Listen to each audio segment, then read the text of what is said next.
sasakyan sa likod, Baro? Mar, wala lang siguro sasakyan sa ulan. Wala.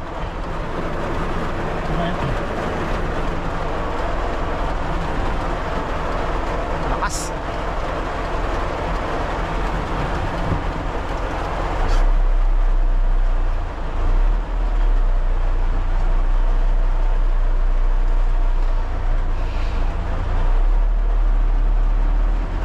Guys, nandito tayo ngayon sa ano, NLEX. Yan, napakaulan. POV drive tayo na umulan.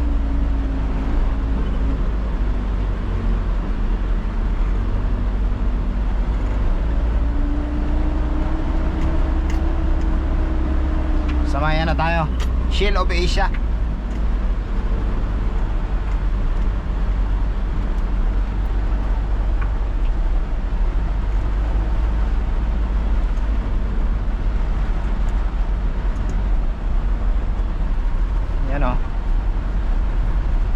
Asia pa tayo. Napaka ano ng ulan, lakas.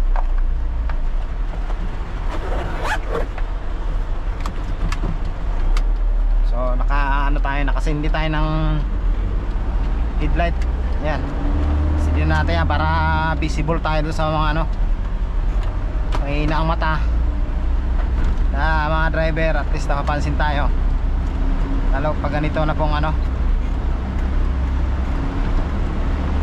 lakas yung bagsak ng ulan po.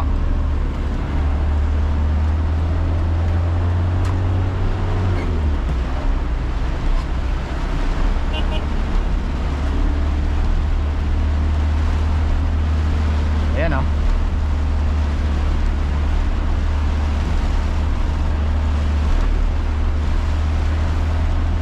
Kaya lalay tayo.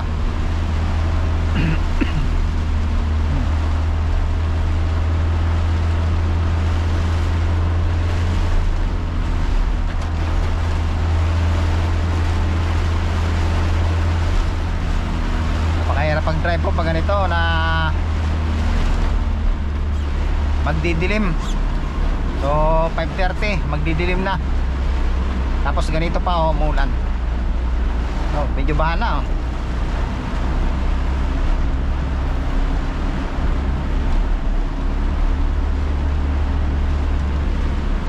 Sabi nila pag naka hazard light daw po, ganyan oh,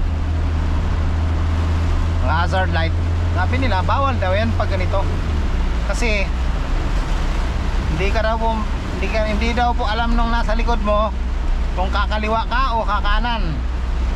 Pero ang siguro inisip din ng iba, ang purpose niyan para mapansin ng mga kasabay mo rin na mahina ang mata, lalo sa ganito po malakas ang ulan. Ayan po oh, yan sinasabi dito sa ano, sa batas ng trapiko, bawal daw po yan nag-blink, ano na yan, hazard light tawag yan. Bawal daw po yan kasi hindi alam daw na sa likod mo saan ka pupunta, kaliwa kanan. So ang maganda daw talaga yan, buksan mo lang yung ano mo, mga ilaw mo lahat, park light o kung pwede headlight. Mapansin ka naman po talaga siguro niyan pag ano eh, nakabukas na yung mga ilaw mo kahit pa paano. Ayan, malakas po ulan no.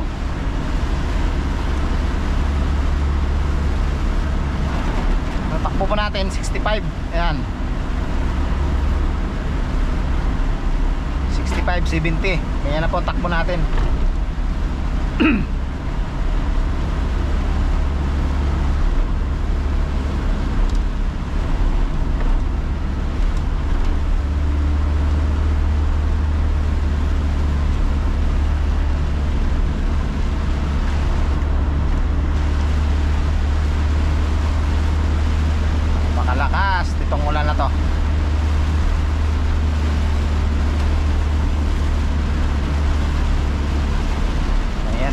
Giveaway tayo, bigyan natin yung mga pumapasok yan kasi mahirapan din sila eh.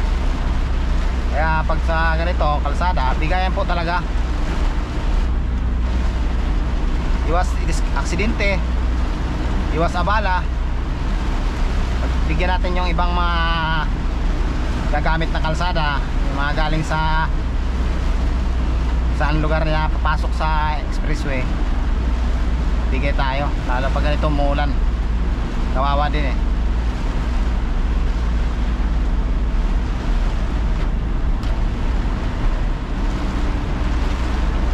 Nag-moist po yung ano natin, oh. Iwasan po natin nag-moist sa aircon po. Kaya pinatay ko muna. Sobrang malamig. Eh mga ganitong canter o ano, mga gawa lang sa atin din yung mga aircon. Yung kapag pagdating kasi ng unit, minsan walang aircon, papagawa na lang natin. Ayan, hindi naman po napapagana yung hot and cold na yan eh. Yan. Yung ano, hot and cold, hindi nila napapagana yan, parang design na lang yan dyan. Pero pag mga Japan talaga, galing na sa Japan, may aircon, mga tulad ng mga kotse, gumagana po yan. Hindi po natin pwedeng ano eh, nakapix na yung mga, lalo sa mga canter, yung mga gawa lang sa atin din. Papakabitan mo ng aircon, mga nakapix, isang may pindutan, may switch lang dyan, on off, 1, 2, 3. Okay na yan.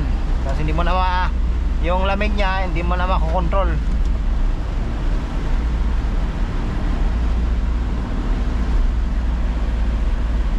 Ayan, napakahirap talaga nito mag-drive na ano.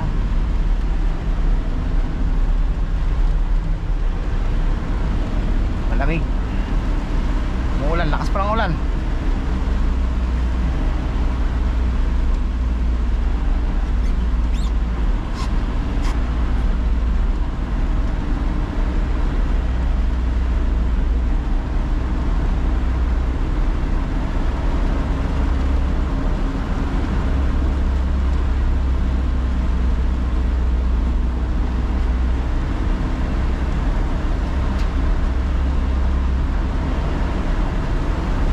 Nakasindi lang yung headlight natin.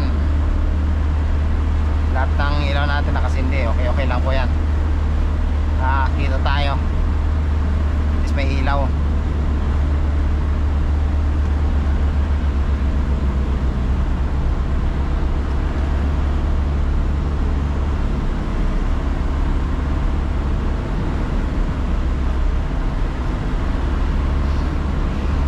Medyo wala na ulan dito banda. Palapit po tayo ng ano, Bukawi.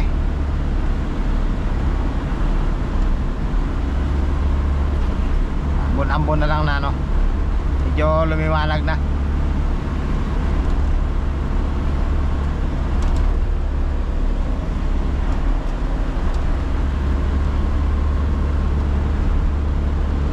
Kaso parang yung ano, yung parang ano yung tubig eh, parang makita mo umusok pagka nadaanan ng mga sasakyan.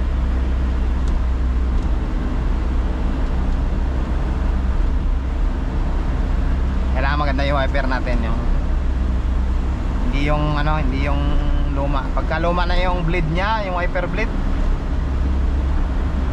hindi na nadadala yung ano eh, hindi na ano yung tubig.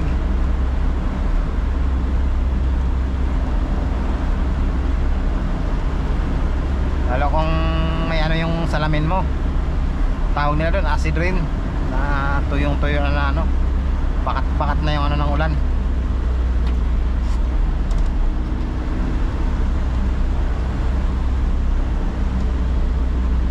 Ang hirap na mag-wiper pag ganyan. May marka yung ano, may marka yung salamin.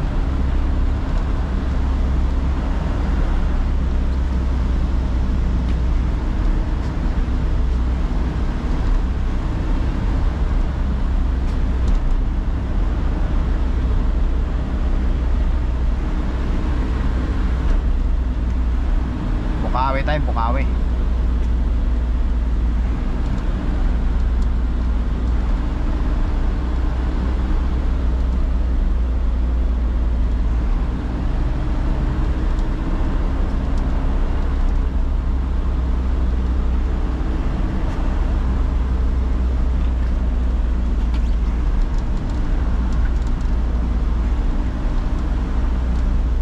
Bukawi Toll Plaza.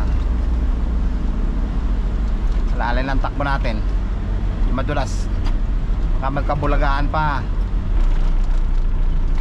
Dados-dos talaga yung gulong natin agad, madulas eh. Yun yung kadalasan naman nangyayari pag pag pudpuda po yung gulong, pag kalbo na. Sintabi po sa mga kalbo, pudpuda po yung gulong natin, makinis na yan. Madulas yan talaga sa kalsada, lalo pag ganito, espalto.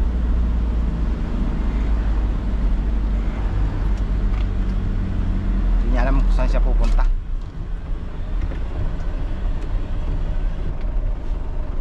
Yan, parang wala na rin naman. Ngayon pag tumatakbo tayo, yung tubig dun sa sinusundan natin, talaga umaano yung ano ng tubig eh. Alikabok ng tubig. Ay, ayaw.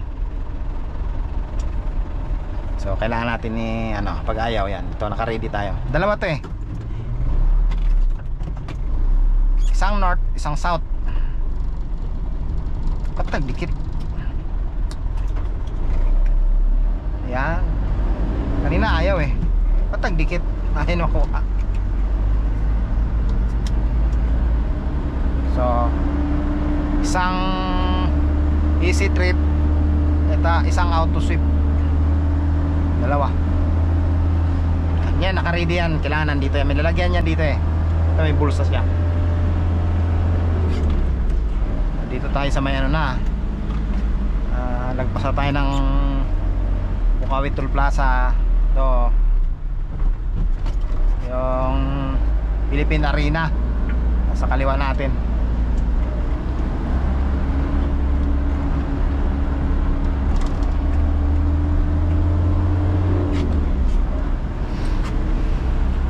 Madulas kapag basa, kaya ingat tayo sa pagdadrive.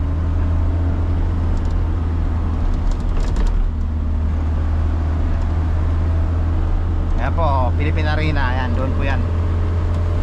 Ayan po.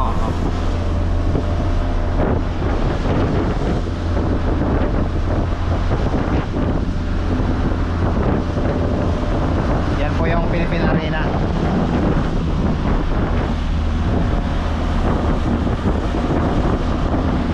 Yan po siya. So susunod nito, Marilao, may Kawayan, Valenzuela, tapos Balintawak, Kamachili. Yan na po yung susunod, yung sunod-sunod na yan, malapit na.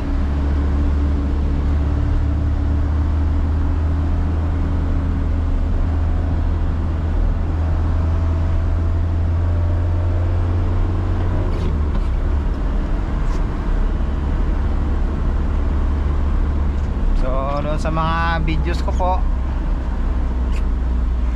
puro canter po na papanood nyo. Sa mga nanonood po sa mga videos ko, pansin nyo po, puro canter tayo. Pero iba-ibang lugar naman, iba-ibang araw, ibang-ibang oras. Madalas po natin dala canter. Mas marami po kami canter kaysa Hino. Yan. Minsan pagka service tayo, yan, may meron tayong mga kotse Prado, Super Garandia, yan, ganyan po. Honda Jazz, pag nagsiservice lang tayo. O minsan po may time tayo, yan, nag-PPOB driving din po tayo dun sa mga sakyan na yan, maliliit, mga class 1.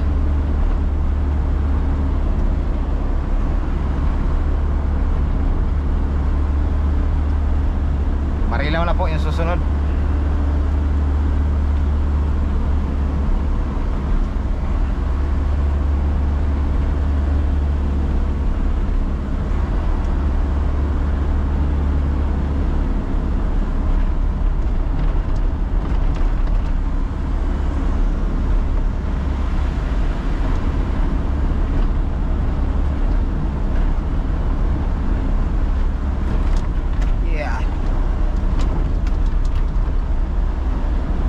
Hataw-hataw, mamaya gumiiwang tayo eh.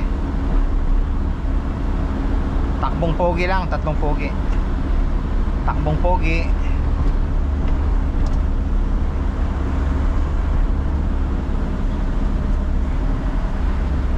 makarating din sa paroroonan ng ano, patiwasay ng ligtas.